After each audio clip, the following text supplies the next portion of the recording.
Hello students, मैं हूँ सिल्केश madam. आप सभी का मेरे इस चैनल में स्वागत है। आज हम पढ़ेंगे PL/SQL में कर्सर। तो चलिए शुरू करते हैं। PL/SQL cursor. Introduction. To execute SQL statements a work area is used by Oracle engine. SQL statement execute करने के लिए हम लोग उसे वर्क एरिया का इस्तेमाल करते हैं जो ओरेकल इंजन करता है फॉर इट्स इंटरनल प्रोसेसिंग के लिए और इन्फॉर्मेशन स्टोर करने के लिए। This work area is private to SQL operations. तो ये वर्क एरिया कैसा होता है? ये एक प्राइवेट होता है SQL ऑपरेशंस के लिए। The cursor is the PL/SQL। तो कर्सर क्या होता है? It is a PL/SQL construct that allows the user to name the work area. तो वो क्या होता है? एक कर्सर होता है जो वर्क एरिया को नेम देता है and access the stored information, और वहाँ से इन्फॉर्मेशन को एक्सेस करता है। जहाँ कि हम लोग देख सकते हैं कि ये डायग्राम में बनी हुई है। तो ये एसक्यूएल है और ये है हमारा कंटेक्स्ट एरिया जिसे हम कंटेक्स्ट एरिया कहते हैं, और ये कर्सर है जो उसको पॉइंट कर रहा है। Use of cursor. तो कर्सर का क्या यूज़ है? The major function of the cursor is to retrieve one row at a time. तो वो क्या करता है?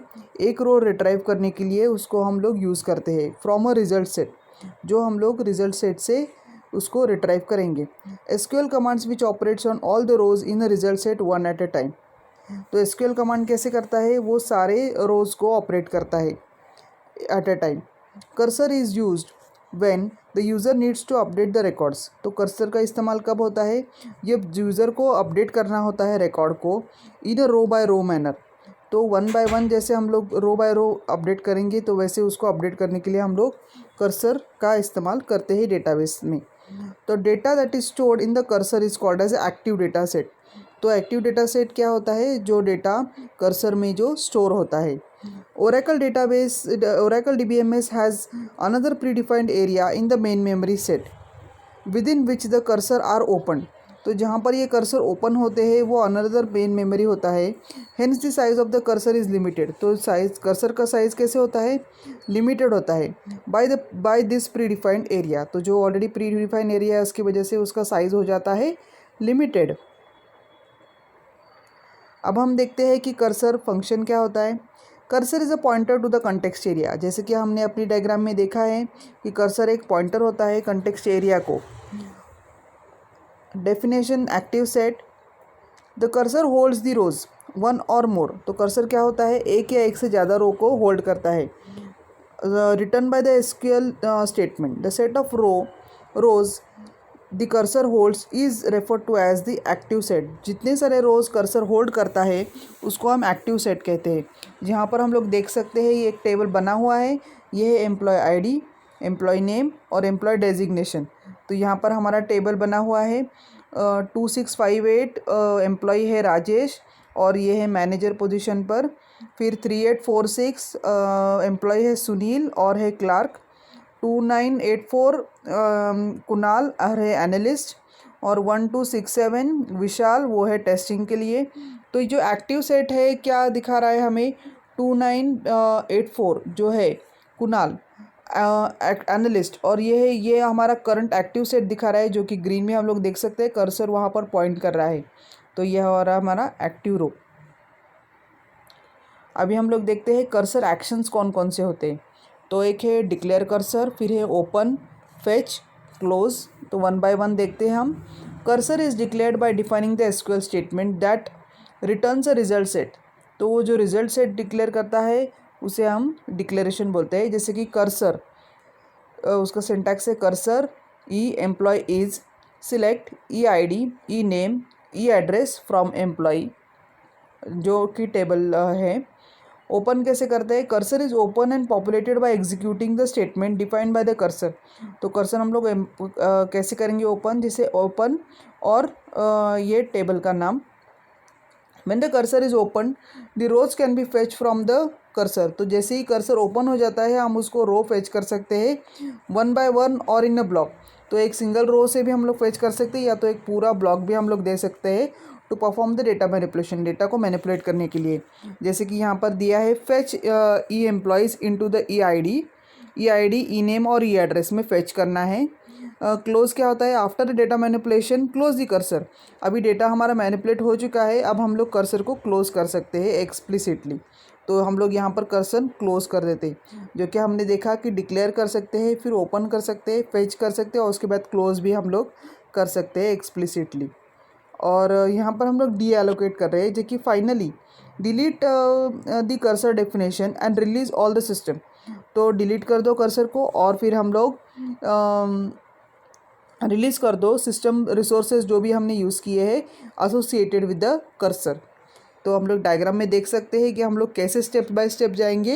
ये है डिक्लेयर करेंगे कर्सर को, फिर हम ओपन करेंगे, फेच करेंगे, जो कि हमने देखा फेच रो बाय रो, या तो पूरा ब्लॉक भी हम लोग फेच कर सकते हैं। तो अगर ये एम्प्टी हुआ तो हम लोग उसको क्लोज़ कर देंगे, हम लोग एक्सप्लिसिटली क्लोज़ कर रहे हैं। और नहीं तो हम लोग उसको एम्प्टी में, अगर एम्प्टी नहीं है तो हम लोग दोबारा से फेच करेंगे। तो इसलिए वो एरो फिर से बैक में हमने फेच में दे दिया है। तो ये हमारा है फ्लो, कैसे ये कर्सर वर्क करता है। तो हम लोग देखते हैं टाइप ऑफ कर्सर कौन से है। You can name a cursor so that it can be referred to an in a program to fetch and process the rows. तो ये रोज़ को फेच करने के लिए या तो प्रोसेस करने के लिए कर्सर को नाम देता है। Return by the SQL statement one at a time. Implicit cursor, if the Oracle engine opened a cursor for its internal processing, it is known as implicit cursor।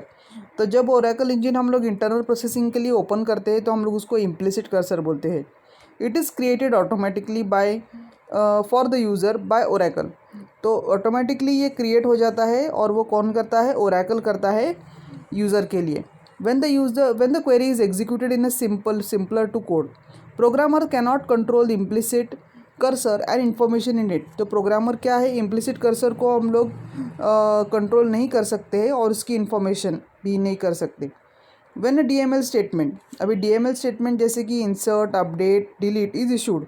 DML statement हम लोग जब issue करते हैं for insert operation the cursor holds the data. तो insert के लिए क्या करता है, कर्सर डेटा होल्ड करता है। That needs to be inserted, जो इंसर्ट करना है उसको वो कर्सर डेटा होल्ड करता है। और for update and delete operation the cursor identifies the rows that would be affected. तो कर्सर क्या करता है, वो आइडेंटिफाई करता है कि रोज़ कौन से इफेक्ट होने वाले हैं।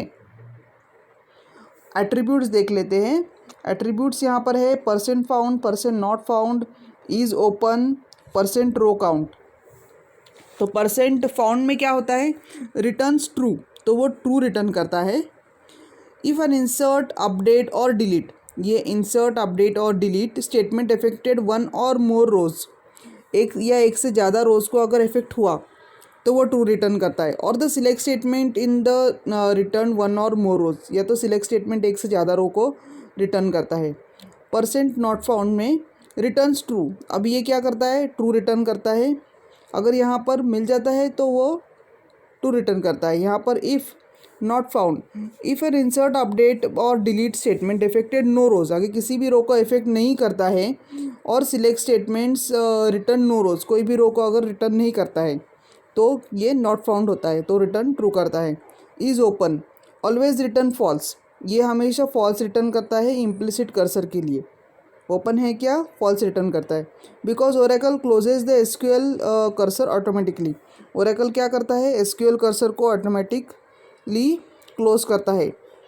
After executing its associated SQL statement, SQL statement execute करने के बाद percent count returns the number of rows affected by insert, update, delete. तो वो क्या करता है, काउंट करता है कितने रोज को इफेक्ट हुआ और return by the select into the statement. Explicit cursor, cursor can be opened for processing data through the PL/SQL block. Cursor को हम लोग ओपन कैसे करते हैं, PL/SQL ब्लॉक से on demand. Such a user defined cursor is known as a explicit cursor. तो user defined cursor को हम लोग एक्सप्लिसिट कर्सर बोलते हैं। An explicit cursor is defined in the declaration section of PL/SQL block. तो वो कब डिक्लेयर करता है, PL/SQL ब्लॉक में। It is created on a select statement which return more than one rows. तो वो क्या होता है, created on select statement, select statement से वो क्रिएट होता है। विच return more than one row, एक से ज़्यादा रो को वो रिटर्न करता है। Name suitable for cursor, cursor के लिए syntax for creating a cursor name is select statement, ये इसका सिंटैक्स है। Declare variables records, cursor create करना है उसके लिए बिगिन, फिर open cursor, fetch cursor, process करता है रिकॉर्ड्स को, क्लोज कर देता है कर्सर, और एंड। तो आज के लिए बस इतना ही। Thank you.